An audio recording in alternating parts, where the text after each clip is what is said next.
think there's prestige involved in this that will be motivating Musk beyond a sort of, delivering for shareholders, or indeed having $1 trillion in his bank account, as it were, although he will hold it in shares, but it's sort of like landing on the moon. Hi, I'm Jo Crawford and welcome to Times Radio's Tech Report. Today I'm joined by Helen Cahill, M&A and restructuring correspondent for The Times. Thank you for joining me on the Tech Report today. Hi, thank you so much for having me.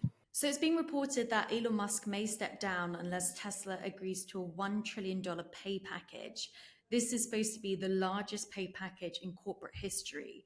Can you tell me why it's being suggested and why Musk could step down if he doesn't get it? Yes, so Elon Musk is trying to get his hands on the largest corporate pay deal in history.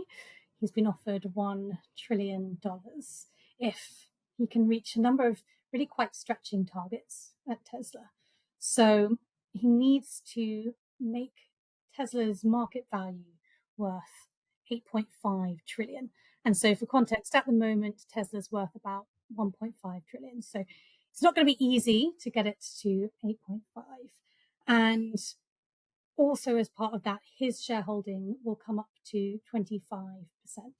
So he's sort of saying, I want to be able to have a good control level at this company if I'm going to do this for you, because I want to know that when I get to the end of this project and I build what he calls a robot army for Tesla, he wants to make sure that other people can't come in and get rid of him at the end of all of that hard work. And could you elaborate more on what he means by when he says, creating this fleet of robots?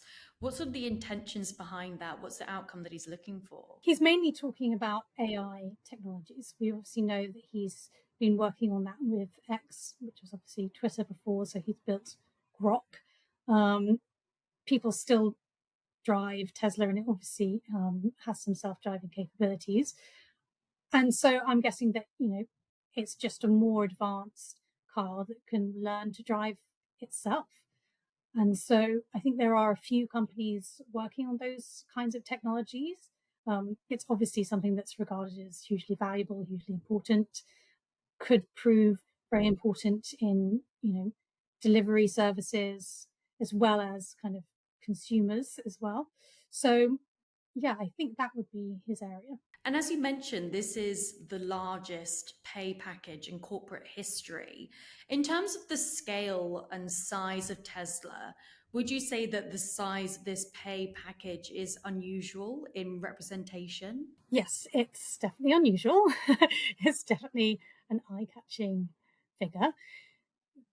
Tesla's shareholders have approved very large pay deals in the past. So they have approved a kind of 56 billion packet for Musk before. But of course, that then became bogged down in court proceedings. So it is unusual, but also what he needs to achieve as an executive is also unusual.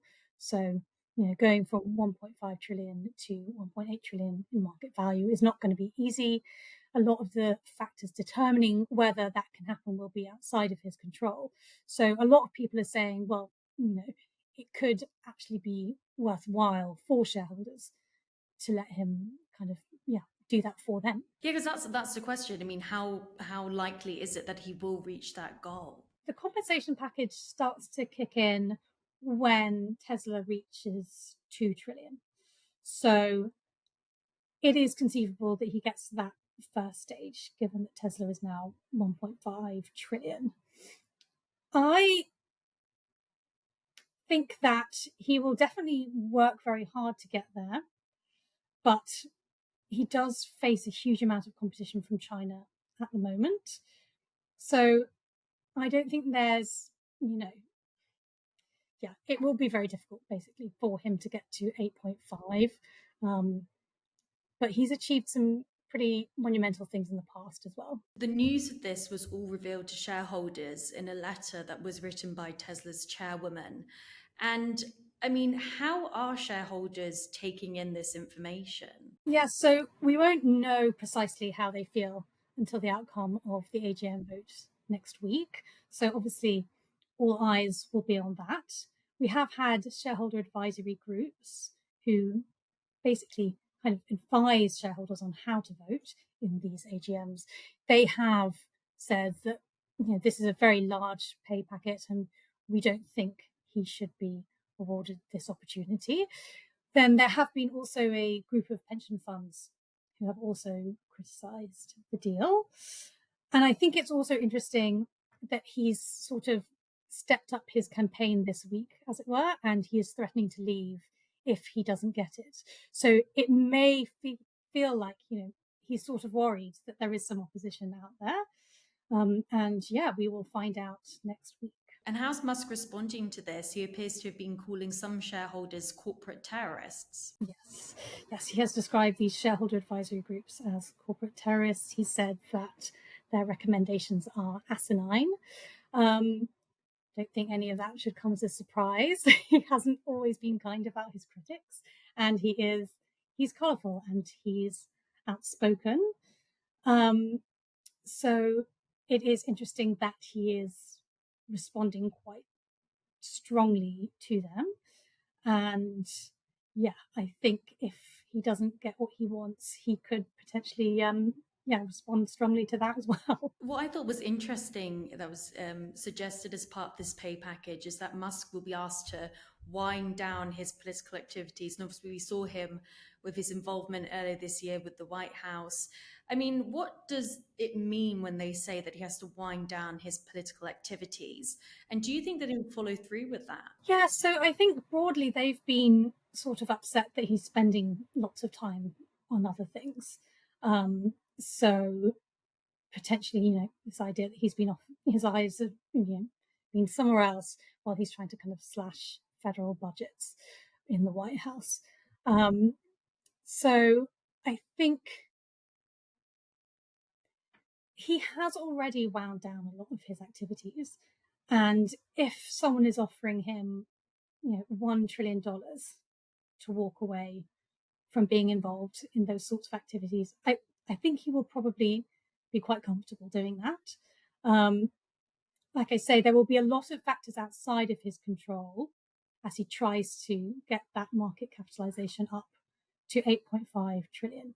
So if there are things that he can control that decide the outcome, I think he will probably be happy to do that. And yeah, he's obviously not in the White House anymore anyway. So, and if it is that possibility that Musk does step down from Tesla, what impact would it have on the company? Yeah, so I think what is so interesting about him threatening to walk away is that we really don't know what that means. And I suspect it wouldn't be good at all. I mean, obviously he's an excellent executive, but they may well be able to find someone who is kind of capable of executing in an operational sense for Tesla. But what does it mean if he walks away? He will still own 13% of the company. So he won't have left completely.